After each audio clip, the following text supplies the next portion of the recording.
nasian di mata-mata na Tuhan Yesus Kristus Tuhan tai. Amin. Selamat pagi dan selamat bertemu kembali pada sapaan firman Tuhan di hari Senin tanggal 18 September 2023. Itulah firman Tuhan yang tertulis dari surat Paulus kepada jemaat di Roma pasal 3 ayat 25. Demikian bunyi firman Tuhan buat kita. Ibana do dipadiri di bata bain habangsa parasian marhite sian aporsyaun di mundarnai asa di papatar di bata di sihati goranna alanang dibulus matana akadusa najulu marhite nabas nirohana. Kristus Yesus telah ditentukan Allah menjadi jalan pendamaian karena iman dalam darahnya. Hal ini dibuatnya untuk menunjukkan keadilannya, karena ia telah membiarkan dosa-dosa yang telah terjadi dahulu pada masa kesabarannya. Demikian bunyi firman Tuhan buat kita.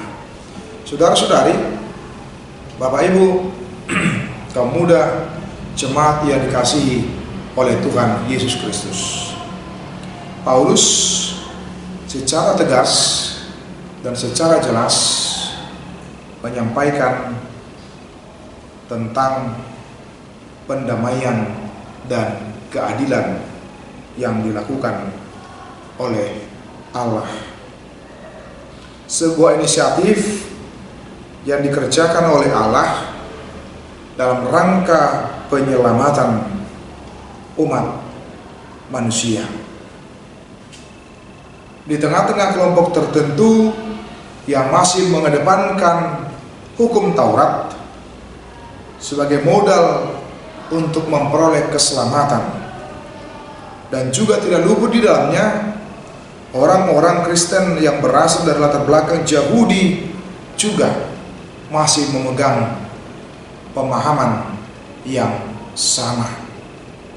Bagaimana orang-orang Kristen itu, para pengikut Kristus itu pada waktu itu harus mengikuti aturan-aturan hukum Taurat yang dipegang teguh oleh orang-orang Yahudi pada waktu itu.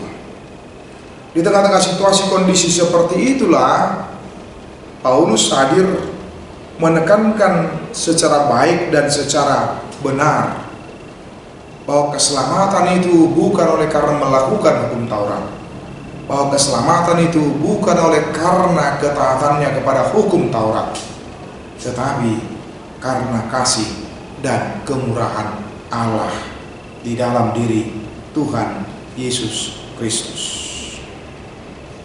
Sebab hubungan yang telah rusak setelah manusia jatuh ke dalam dosa, maka Allah berinisiatif. Allah merancang keselamatan selama ribuan tahun demi keselamatan kita. Allah yang telah dikhianati, Allah sebagai pihak yang tersakiti oleh karena pengkhianatan manusia itu, oleh karena ketidaktundukan, ketidaktaatan, namun ternyata Allah tidak semakin menjauh. Kasih Allah itu terus berkarya dan terus bekerja di dalam kehidupan kita sebagai manusia.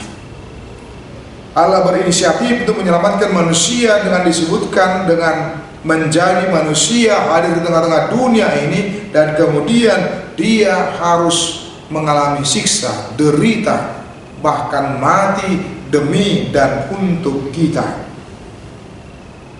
Itulah keadilan Allah yang sungguh sangat jauh dengan pemahaman keadilan yang dimiliki oleh dunia ini. Oleh dunia ini jelas sekali mengatakan ketika keadilan ditegakkan oleh setiap orang yang bersalah, setiap orang yang melakukan perbuatan yang tidak benar, melakukan kesalahan, maka konsekuensinya adalah dia harus dihukum. Dia harus menerima konsekuensinya. Tetapi keadilan Allah dan perdamaian Allah justru sangat jauh sekali dari pandangan dunia ini.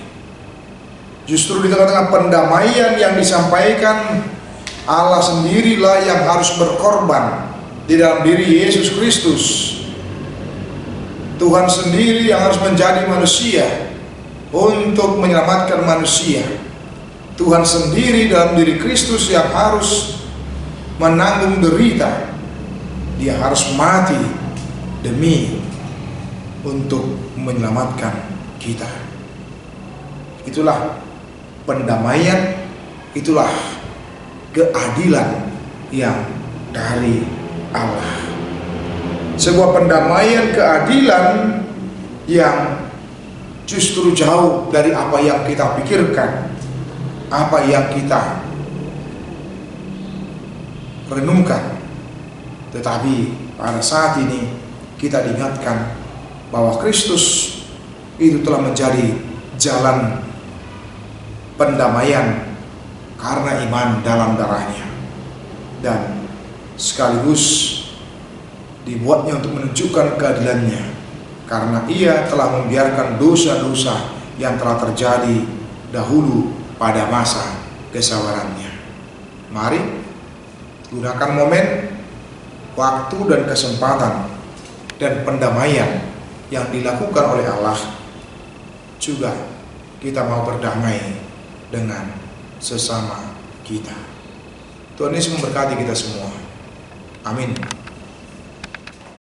Kasih karunia dari Tuhan Yesus Kristus serta kasih setia Allah Bapa dan persekutuan Roh Kudus memberkati dan menyertai kamu sekalian hari ini, esok, dan sampai selama-lamanya. Amin.